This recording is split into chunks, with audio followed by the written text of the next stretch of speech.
Assalamualaikum warahmatullahi wabarakatuh. Nama saya Afnidar Daulay dengan NIM 0801119225 IKM 9 semester 3 Fakultas Kesehatan Masyarakat Universitas Negeri Sumatera Utara akan menjelaskan tentang imunisasi.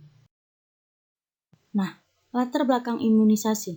Imunisasi merupakan hal yang wajib diberikan pada bayi usia 0 sampai 9 bulan. Imunisasi adalah suatu upaya untuk menimbulkan dan meningkatkan kekebalan seseorang secara aktif terhadap suatu penyakit, atau usaha untuk memberikan kekebalan pada bayi dan anak dengan memasukkan vaksin ke dalam tubuh guna merangsang pembuatan antibodi yang bertujuan untuk mencegah penyakit tertentu. Di Indonesia, imunisasi yang telah diwajibkan oleh pemerintah sebagaimana juga yang telah diwajibkan WHO antara lain imunisasi BCG, DPT, hepatitis, campak, dan polio. Menurut WHO, imunisasi adalah salah satu kisah sukses kesehatan dan pembangunan global dalam upaya menyelamatkan jutaan nyawa setiap tahun. Imunisasi adalah komponen kunci dari perawatan kesehatan, primer dan hak asasi manusia yang tak terbantahkan. Imunisasi juga salah satu investasi kesehatan terbaik yang tidak dapat dibeli dengan uang.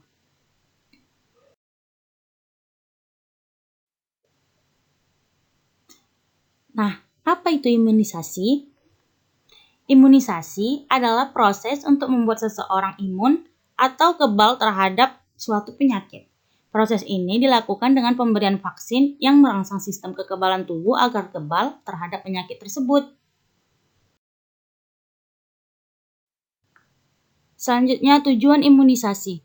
Tujuan imunisasi adalah agar mendapatkan imunitas atau kekebalan anak secara individu dan eradikasi atau pembasmian suatu penyakit dari penduduk suatu daerah atau negeri. Sedikitnya 70% dari penduduk suatu daerah atau negeri harus mendapatkan imunisasi. Yang tidak kalah penting adalah imunisasi ulang atau booster yang perlu dilaksanakan dalam waktu-waktu tertentu untuk meningkatkan kembali imunitas atau kekebalan tubuh penduduk. Selanjutnya, imunitas bertujuan agar anak dapat terhindar dari penyakit menular, berbahaya, dan memiliki tumbuh kembang yang optimal. Lalu, mencegah anak tertular penyakit infeksi melalui imunisasi merupakan salah satu cara terbaik untuk dilakukan. Jenis-jenis imunisasi. Ada beberapa jenis imunisasi yang direkomendasikan kepada anak-anak. Yang pertama, imunisasi hepatitis B. Yang kedua, imunisasi PVC. Imunisasi ini berfungsi melindungi anak dari risiko terkena pneumonia. Imunisasi DTP yang berfungsi melindungi anak dari difteri. Imunisasi HIB yaitu imunisasi yang melindungi anak dari penyakit meningitis. Imunisasi polio bermanfaat untuk mencegah anak terinfeksi dari virus polio yang berakibatkan pada kelumpuhan. Lalu ada imunisasi MMR yang berfungsi untuk melindungi anak dari campak, gondok, dan rubella.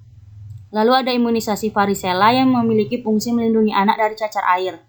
Lalu imunisasi terhadap virus hepatitis A. Lalu terakhir imunisasi rotavirus. Imunisasi ini berfungsi mencegah diare hingga dehidrasi pada anak, terutama pada bayi. Siapa saja sih yang mendapatkan imunisasi? Imunisasi dasar didapatkan oleh anak usia 0 bulan, usia 1 bulan, usia 2 bulan, usia 3 bulan, usia 4 bulan, dan usia 9 bulan. Imunisasi lanjutan didapat oleh anak usia 18-24 bulan. Kapankah jadwal imunisasi? Jadwal pemberian imunisasi dasar untuk bayi usia 0-11 bulan terdiri dari pemberian imunisasi HB, BCG, DPT, HB, HIB, polio, dan campak dengan masing-masing interval tertentu. Pemberian imunisasi dasar lanjutan pada balita terdiri dari imunisasi DPT, HB, HIB booster pada usia 18 bulan dan campak MR pada usia 24 bulan. Mengapa imunisasi penting bagi anak? Imunisasi akan meningkatkan kekebalan tubuh bayi dan anak sehingga mampu melawan penyakit dan dapat dicegah dengan vaksin.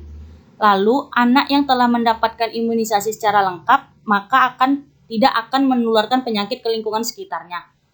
Dengan imunisasi, kondisi penyakit tersebut akan jauh lebih ringan dan tidak berbahaya dibandingkan dengan anak-anak yang tidak atau belum diimunisasi. Pencegahan penyakit melalui imunisasi merupakan cara perlindungan terhadap infeksi yang paling efektif dan jauh lebih murah dibandingkan mengobati seseorang apabila telah jatuh sakit dan harus dirawat di rumah sakit. Di mana anak mendapatkan imunisasi? Vaksin BCG. Untuk penyuntikan vaksin BCG caranya disebut dengan intrakutan. Maksudnya cara penyuntikannya dilakukan di dalam jaringan kulit sehingga sangat dangkal. Sedangkan untuk posisi jarumnya harus datar. Hal ini agar vaksin bisa masuk ke jaringan lemak. Untuk lokasi penyuntikan imunisasi dengan cara intrakutan dilakukan di bagian yang peredaran darahnya banyak, contohnya di lengan atau bokong. Lalu ada vaksin DPT, HB, dan tifus. Pemberian vaksin ini cara penyuntikannya disebut dengan intramuskular, yang mana penyuntikannya di dalam otot, sehingga jarum yang dimasukkan lebih panjang agar bisa masuk ke dalam jaringan otot. Dengan jarum yang panjang tentunya akan mengurangi rasa sakit. Dan untuk lokasi penyuntikannya imunisasi dilakukan daerah terdapat pembuluh darah besar dan saraf. Lalu ada campak. Pemberian vaksin ini cara penyuntikannya dinamakan subkutan, yang mana penyuntikannya dilakukan di bawah jaringan kulit namun sebelum otot. Untuk cara melakukannya dengan cara mencubit terlebih dahulu di bagian yang akan disuntik. Manakah anak mendapatkan imunisasi? Imunisasi dapat dilakukan di posyandu, puskesmas, rumah sakit, dan tempat praktek dokter anak atau bidan terdekat. Imunisasi yang dilakukan di posyandu, puskesmas maupun rumah sakit tidak menjadi faktor penentu. Yang terpenting anak bisa mendapatkan vaksin untuk pencegahan penyakit. Vaksin yang digunakan di puskesmas disediakan langsung oleh pemerintah, sementara untuk vaksin tambahan tidak disediakan langsung oleh pemerintah. Dapat kita dapatkan di rumah sakit atau dokter spesialis anak. Bagaimana cara imunisasi atau vaksin itu bekerja? Vaksin bekerja dengan melatih sistem kekebalan untuk mengenali dan memerangi patogen, baik virus maupun bakteri. Untuk melakukannya, molekul tertentu dari patogen harus dimasukkan ke dalam tubuh guna memicu respon imun. Molekul tersebut disebut dengan antigen yang ada di semua virus dan bakteri. Dengan menyuntikkan antigen ke dalam tubuh, sistem kekebalan akan belajar mengenalinya. Sebagai pelindung tubuh, sistem kekebalan akan menyerang, memproduksi antibodi serta mengingatnya jika suatu saat bakteri atau virus tersebut muncul kembali. Jika di kemudian hari muncul, sistem kekebalan otomatis akan mengenali antigen dan menyerang secara agresif sebelum patogen menyebar yang menyebabkan penyakit. Sekianlah materi yang bisa saya sampaikan. Semoga bermanfaat ya teman-teman. Thanks for the watching.